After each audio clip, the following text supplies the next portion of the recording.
Like legitimately, people felt so strongly about the type of personality I was that they asked me to be less. And it's like, but I'm not going to be less. And I let that happen for so long that it was just kind of like, I'm done. I'm done with that. I'm done. Welcome to the Happiness and Progress podcast. I'm your host, Danielle Craig. I'm an Emmy Award-winning journalist, international speaker, mom, wife, and you know what I like to say, just a person looking for more joy in the everyday. This is a space where you belong, not because you earned it, not because of your title, your paycheck, or number of kids you have, but just because you are human and you are good. Here we explore progress over perfection, emotional and spiritual wellness, and how to relish the good parts of life that coexist with the not so good parts.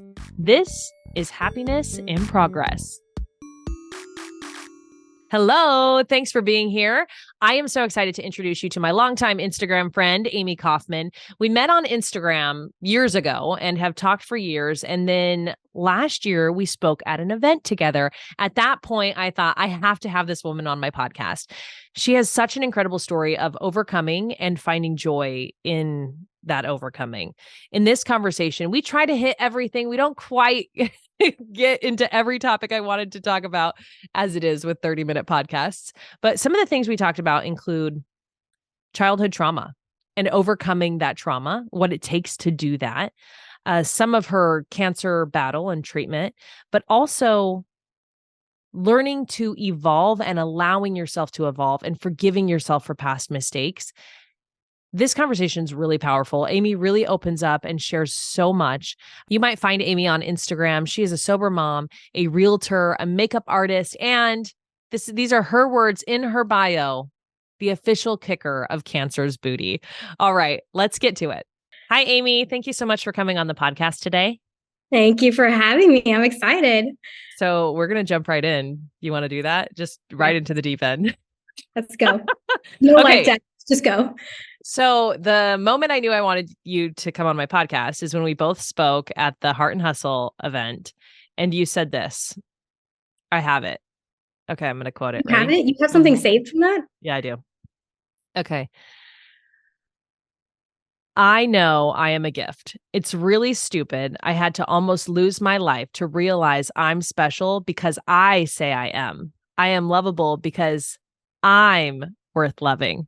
Did you just get goosebumps from your own quote? I did. Because it's so surreal when somebody wants to like read back your words, because like when you're writing something like that, and that was the first time ever, and still has been the only other time I've done like any sort of like public speaking. I've wanted to do it before, but it's one of those like fear holds you back in quite a bit of things. Like my story is not that big a deal. There are tons of people who are sick. There are tons of people who have trauma that they come from.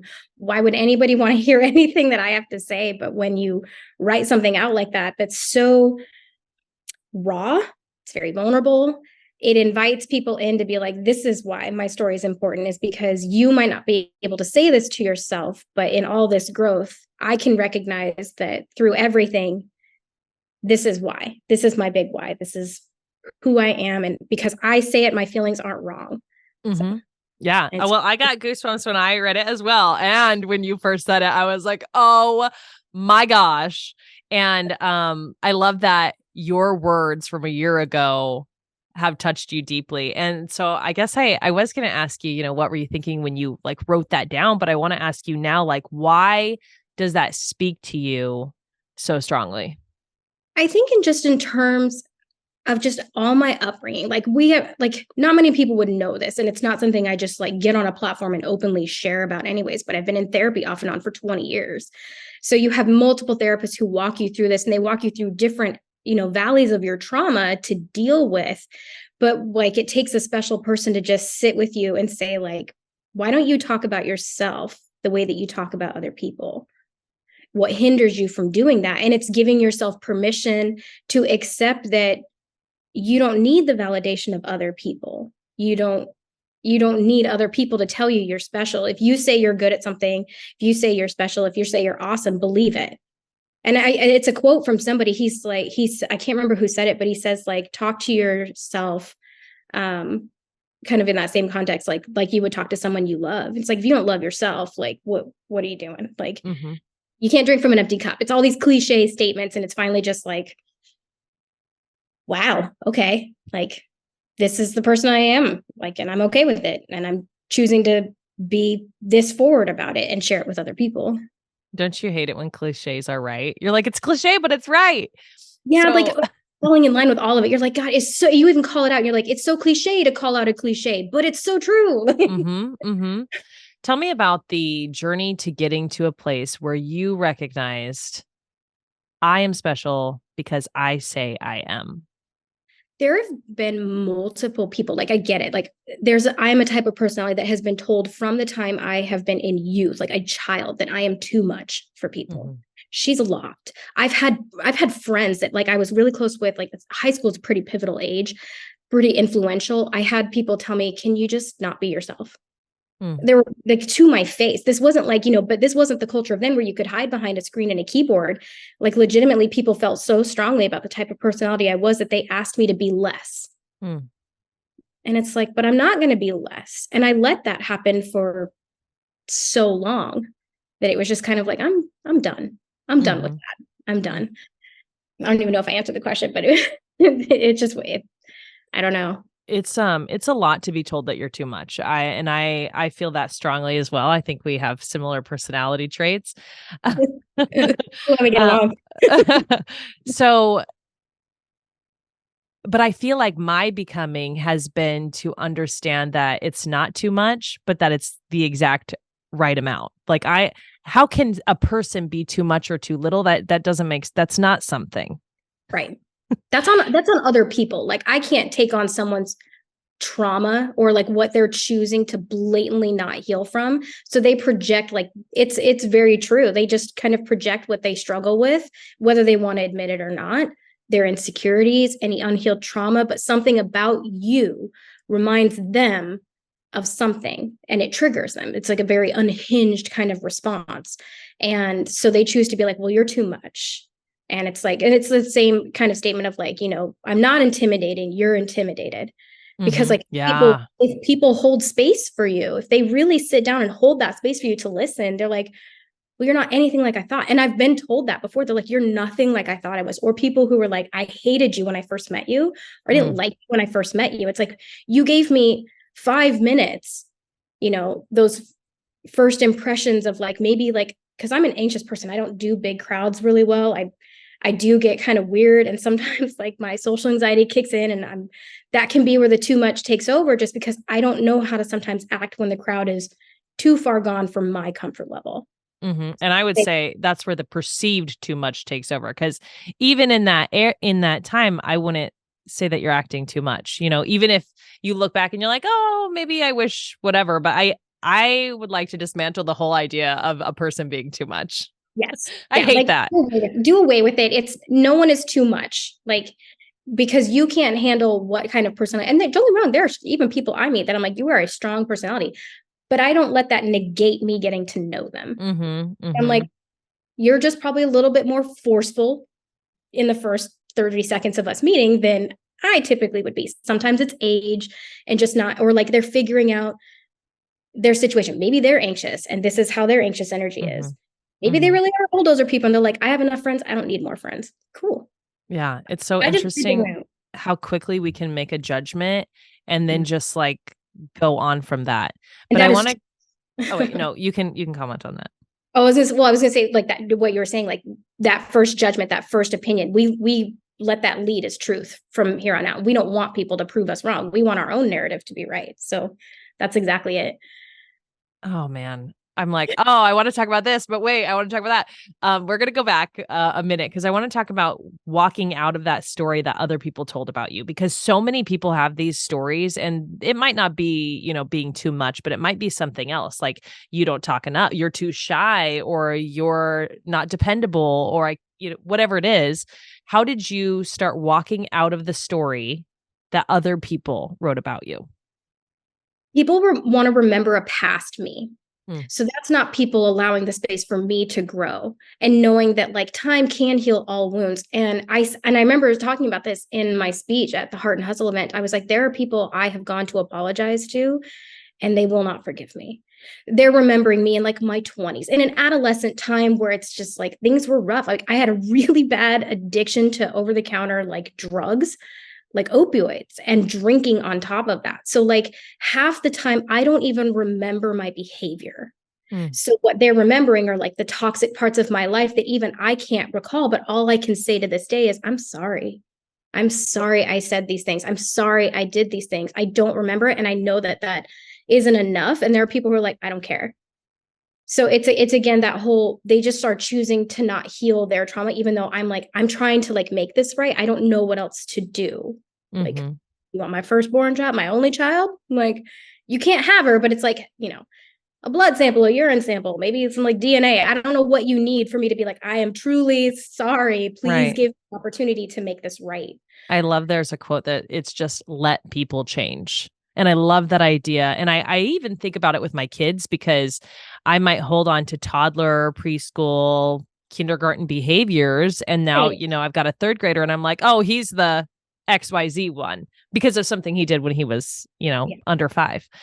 So how do you deal with, I'm trying to think, I'm like Enneagram 7, a little bit in there with the 8, you probably want to be liked. And so that must be really, really difficult when people won't forgive you. Am I onto something or no? Yes and no. So I'm like what they call a balanced wing. So I'm both a 7 and a 9 wing as far as like the Enneagram goes. So I'm a very forward, outward kind of talker. Like you're going to know exactly where you stand with me. You're going to know exactly how I feel.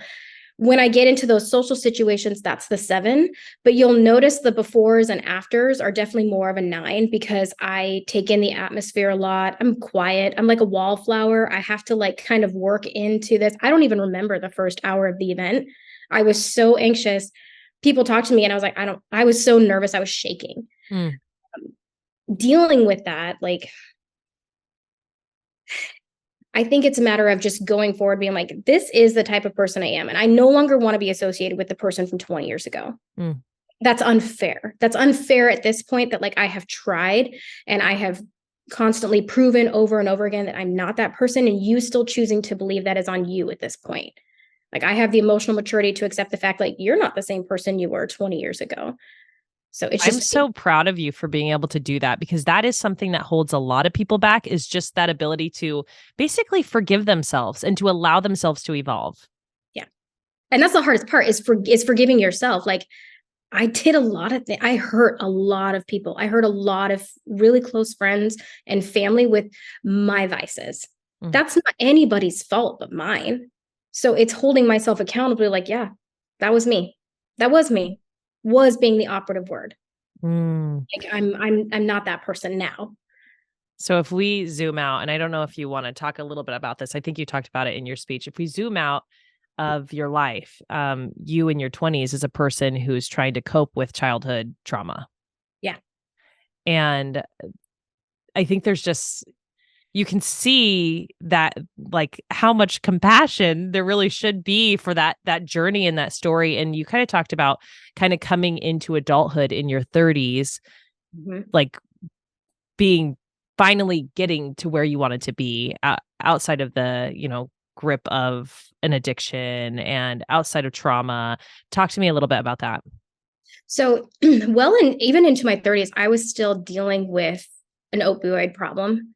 Not as severe, but enough that like, I remember getting in a car accident and getting muscle relaxers and Vicodin as a prescription. And the muscle relaxers, what they do is they just kind of like, they just take the edge off just enough. But then when you pair it with the pain reliever, it's almost like, it's like being on uppers. Like I felt no pain. I felt like that woo-woo feeling. But then on top of it, I would go out that night drinking. Yeah. So when you think about like 20s into my 30s, using those coping mechanisms at that point, like I'm in like the mid process of therapy, like we're unpacking some stuff and it's like, cool, I can talk about it in therapy, but now I need to go home and process everything. And how's that process look? But with numbing agents, I don't want to constantly feel it. Like there's a healing process and a journey that's going to be completely untoward than anything else. Like everybody's going to have their own. And even in my 30s being like, this is a problem. So getting sick with my daughter when she was just shy of 2, like forces that sobriety. It forces it because I can't do all these things that I normally have to cope with, means I have to sit with it. And now I have this little human who all of the things of motherhood that come along with it, like being needed all the time. Like there was a withdrawal period at the same time that was really intense and not my best self. And I was in my 30s, early 30s. And it was in those moments where it's like, where the true like root of it all comes through. Be like, I don't want to be somebody I grew up with. I don't want to be the parent that I had to her. That's unfair to her. I want her to have a better life. I want her to be a better version. I want her to grow and be this amazing human. And because she's too little to make those decisions, it starts with me. Yeah. So it's just, yeah. So that realization came when you had you been diagnosed with cancer? Yeah. When it was 2019. And my daughter was going to be 2 that May in 2019. So she was 18 months, just 18, 20 months around that time at my initial diagnosis, where it's like, listen, you've got maybe a 65% life expectancy. And when you're told things like that, it doesn't really become real until you get into the treatment part of it and you realize how crappy it is. Like there are not enough books about it. People can write about their own experiences, but there's so much more than just like the physical, psychological, emotional feeling of going through chemotherapy and any sort of cancer treatment like that. It's everything else outside of it. It's how people treat you. It's how they talk to you. It's how they treat your family. All of a sudden, you're just like this weird anomaly that they can't talk to about it anymore. They talk to other people about you. And you're constantly trying to invite them in, like, no, please come to me about this. So I'm just trying to think of what a lonely and like isolating road it would be to hold all these things at the same time. Because you're holding everything you just talked about with going through cancer, the psychological, physical, emotional journey that is. Plus, you are becoming sober. And am I getting the timeline right? And you are now clearly not only thinking about all the cancer related stuff, but also your childhood trauma and the things you're talking about in therapy and raising a daughter in a different way than you were raised. And that just seems like so much. And I think anybody who's walked through either one of these journeys can see how difficult that would have been to walk through both at the same time. Yeah, it's everything's a valley, depending on wherever your faith lies, it's fine. Mine is like, I consider everything a valley. It was hard because it was just a constant valley. There was never getting out of like this rut. It was like, no, I'm going to take you through this. And for the last time, we're going to walk this, we're going to heal in this time, and we're going to be done with it so that you can talk about these things going forward and it doesn't affect you. It doesn't take you back to a dark place. It doesn't trigger you to want to pick up a pill or drink a bottle. Like you are saying you want this life. Let's get you to that life that you want. And it starts with doing the work. And there's a real trend right now. Like you hear a lot about people who are healing generational trauma. Well, what does that mean? What does that mean? Like, don't call it generational. Just start with your healing. Like it starts with you. Generationally, are you healing the people who hurt you at the same time? You healing the people beyond them? Like there's a generational trend, sure. But you can be the one to change that. But you can't speak for other people. You can't choose a life for other people. You have to do it yourself. I love that point because I think when we're generational trauma, we're looking at everyone else except for us. And so I love the idea of looking at my trauma and then my impact on the generations to come. What helped you the most in that constant valley of trying to healing again, just in my amazement, like healing physically and emotionally? In the course of like a physical healing, putting the trust into the team that you have, the medical team you have, the nurses, the doctors, and they are some of the most amazing people you will ever have on your side. Like they just show up support and they're ready to love on you in like a very distant way, but like very hands-on. It's hard to explain. Like they're there for you and they show up in that need. But then after that, like they're just kind of out of it. And it leaves you to the masses of the other people who choose to show up and what they're showing up for. the physical format is just being like, I'm going to trust them, and whatever happens to my body right now happens. It cannot be a core focus for me because I'm just going to be told one thing, I'm going to do the one thing, and it's going to be an output, and I move on from that. Emotionally, it takes a little bit longer because there's not a lot of thinking and process that goes through your mind at that time, except for the fact that like I'm just doing this one thing and I'm just staying this course, and there's all these people who expect me to be somewhere and they have all these questions, but I feel very disconnected because I don't necessarily want to open myself up again to the same questions, because sometimes it feels a little bit like a broken record. People only want to talk about what I'm going through and not about anything else. And it makes you feel kind of lonely because it's like, do all you care about right now is this? Do you not care that like, I have this in my career, I have this idea, or my daughter did this, or we're celebrating my husband, like we're going on this trip, like there are other things in my life going on, but you're choosing to just focus on this one thing. And emotionally that can take its toll because it's like people don't actually care about me. They just care about my story. They just care about what I'm going through, and they'll disappear as soon as I'm okay.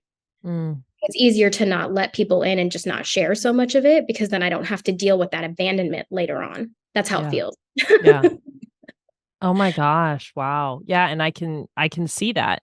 And I'm like, how have I not shown up for people, because my whole world is stories. It's good too is that like it would tell me to have encouraged people like, why are you choosing to show up for somebody?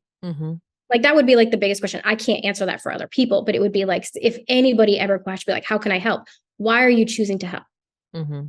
Why is this on your heart to do? Is it because you have a Christian faith? It's the Christian thing to do, then fine, own that. But please don't make it feel like I'm a burden to you because of this. Or you choosing to do it because you genuinely care about me and my family. And then when this is over, you cannot wait to like celebrate with me. Right.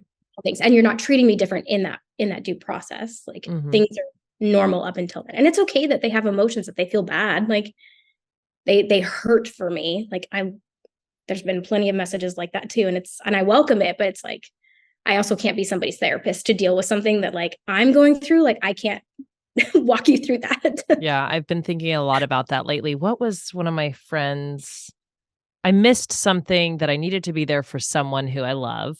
And I started to text. I don't remember if it was something like a birthday or so. I don't remember what it was, but I started to text and I'm like, hey, here's my sentence. And then my next sentence was like, I'm so sorry I didn't be there for you when I was blah, blah, blah. And I was like, oh my gosh, like this sentence, this whole text is not about them. It's about me and like my response to not being there. And so I like deleted the text and I started over and I said the sentence that mentioned whatever they were going through and another sentence, again, not focusing on myself. And I think we do that as humans. I think it's okay. We give ourselves wiggle room to learn and to delete the text and, move forward.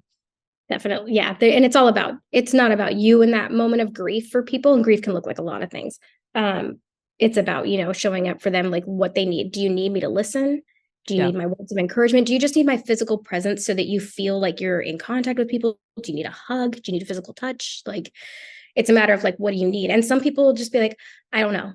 We heard a lot with like moms too, like, oh, it's nothing, I'm fine. They're not fine. They're just cultured, trained to be like, I'm fine, I'm good.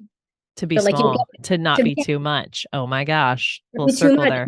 Not ask for too much, because if you ask for something, then you're greedy. But if you don't ask, then people worry. So it's like there's this weird influx in there where it's like you're trying to be both and society-wise thinking, women are like the first ones to be like, yes, but no. Right, exactly. What is something, I don't know if you have a moment of maybe like awakening through your treatment where you were like, where you really learned something, deep truths about yourself. Yeah. The not this last course of treatment, but the one before, when I was in 2019, there I learned, and I struggle to ask for help. I always have. I hate asking for help. I don't like being vulnerable. I don't like crying in front of people. I don't like showing any sign of like emotional weakness in that regard. That was the first time where it was like, wow, like if I just, instead of inviting people to my safe space, if I just drop it if I just let it go and feel exactly what I feel in this moment, say what I'm thinking, people responded more positively to that, because it was almost like a finally she's letting people in and accepting the help and saying, I need this, and vocalizing my needs showed me that there is more strength in that. That's not a weakness, that I am not a weak person because I need help, whatever that looked like. I'm not, a burden to somebody else because I asked for something. It's just the power behind words and the big ask of it, because people want to help, but they're waiting. They don't want to have some people recognized my stubbornness and they were like, I'm just going to do this because she's not going to ask. And there were people I was like, I need this. And it happened. And there's something very beautiful in that, because it's just like, here I'm learning that like vulnerability is okay. Asking for help is okay. It's necessary.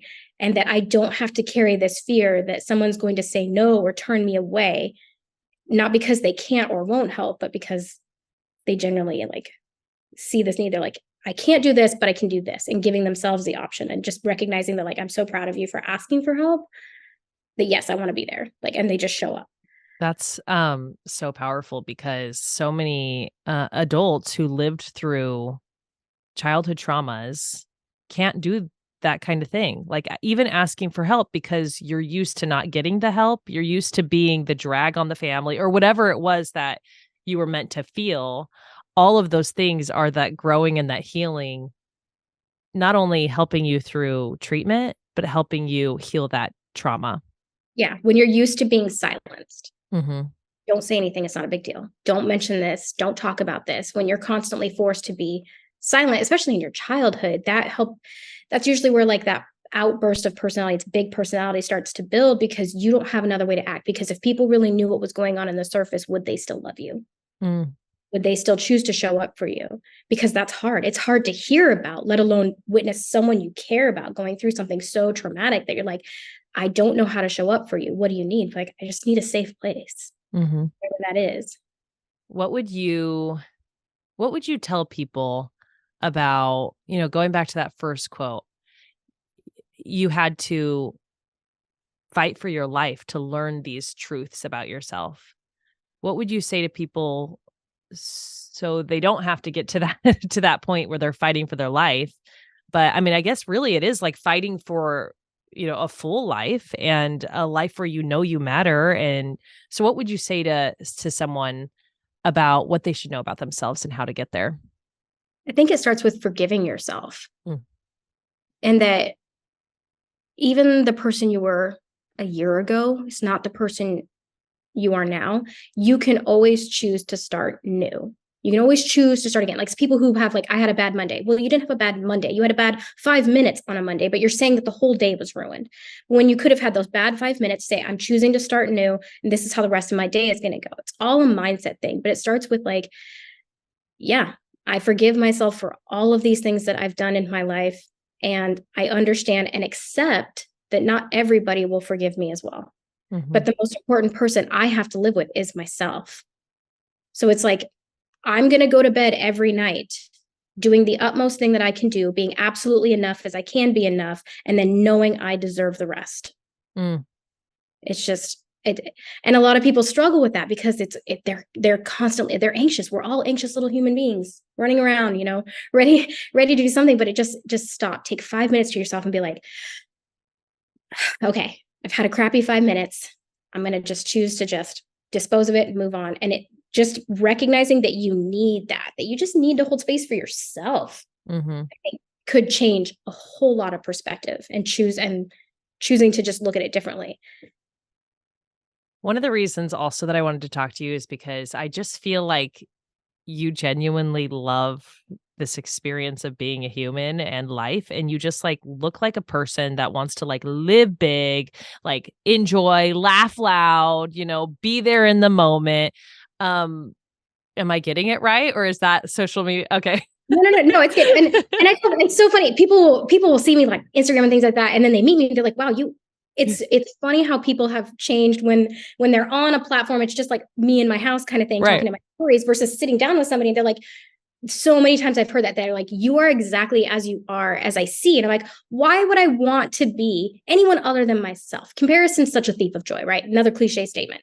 Like, I don't want to be somebody else. I don't want this big glamorous life. And it comes to like, when you think about like goals and weird things like that, like one of these like bucket list goals that I have had for years is, and it's a financial goal, but like it's being able to pay my bills without checking my bank account before I do so. Because, right, like paycheck to paycheck, like, right, like there's a financial stigma everywhere. That might, some people are like, well, I want to be $1 billion. Well, what are you going to do with excess money? What are you going to do with more than you need? Why can't you just have just enough? Mm-hmm. But extra's fine. But what happens when you do it just enough? And I treat that with like people, with instances, with experiences. Like, sure, I can look at things and places I want to travel to online. It's not the same as physically being there. So when I'm physically somewhere, I'm like, I'm going to take every advantage and opportunity to be here.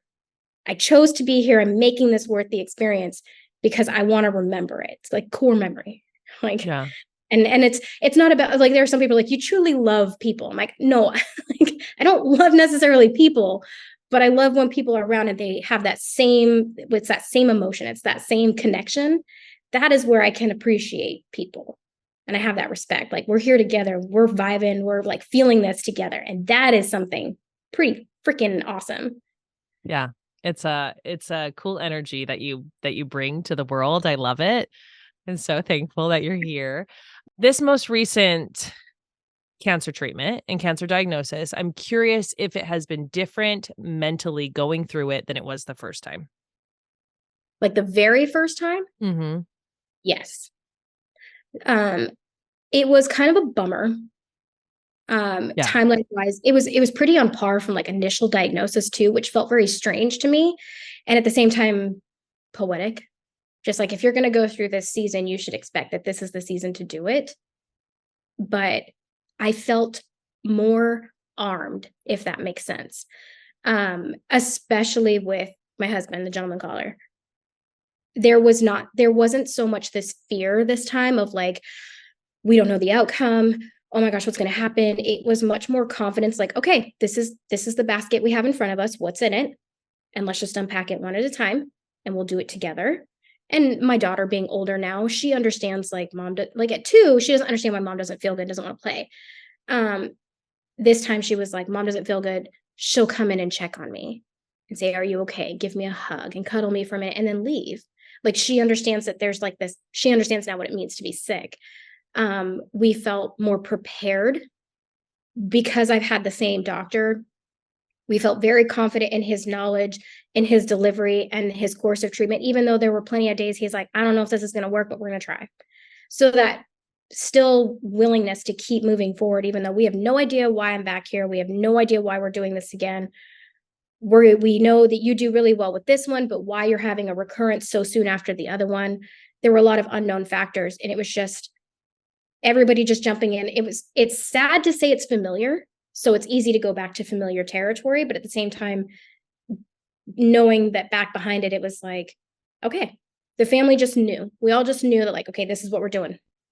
You got this, you got this, you got this. Everybody just kind of like knew. And that in itself makes you feel protected, like for lack of a better word. Mm-hmm. And you finished treatment? I did. So September. So I had blood work panels. I had a whole blood work and a PET scan mid-August. And he said then that my blood work looked perfect. I had my last appointment on the 6th. And that's when I got the official green light being like, we're good. You don't have to do this anymore, but we're going to follow it more closely. So my first follow-up is in November. So a lot sooner than, like a 3-6, whatever kind of regimen it might be. He's like, we're going to watch it a little bit better this time. Yeah, well, good. And I did just want to celebrate here on the podcast. Congratulations for finishing treatment. And because I know that is not even easy. I don't even have the words of how to explain how hard it is to go through what you've gone through from what I've viewed. So a lot of emotions. Good job. Thanks. Good job. You Good did job, it. sweetie. I'm proud of you. I wish I know. We need a jazz hands. Yes. Congratulations. I'm glad you got through that. And I'll be thinking of you as you continue to go through the follow-ups and everything like that. So the last question I ask everybody is, what's your number one tip to finding more joy in the good, the bad, and the in-between? Ooh, finding more joy. I think for me, these past few months where it feels like a big selfish phase is how can I show up for someone else? Even if they might not necessarily want me there, how can I show up? Like they might not recognize a need, but that sort of help brings me joy. Like being present for somebody else the way people have been present for me. And it doesn't take a lot. It's free. It doesn't cost me anything. Like if you want to put a dollar amount on your time, by all means do that. But like when someone legitimately says, I have this problem, it's stopping everything at that and just being like, okay, tell me what's going on. Because I would want that for the people. That brought me joy. Therefore, I'm like, maybe people just need this. And it makes me happy that afterwards they're like, especially when they validate it, they're like, I feel so much better. I feel so much better after talking to you. Thank you so much for letting me vent. Thank you for just being here. That in itself validates. And it's like, how could you not be joyful from that? No matter what somebody else is going through, good, bad, ugly. It's just a matter of just, I can do this for this one thing. Yeah, I love that. And connection is just so good for us. It's so good. So thank you so much for spending time with me, connecting with me here on the podcast and sharing a little bit of your story.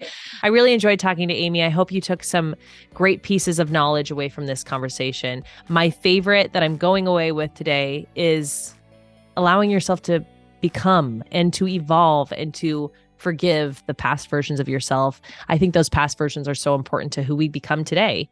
Without our past, whether there were mistakes or not, well, I guess there's always mistakes in our past, but without those mistakes, we wouldn't be where we are today. So I'm so thankful for that piece of knowledge and so many nuggets of truth Amy shared. Thanks for being here on Happiness and Progress.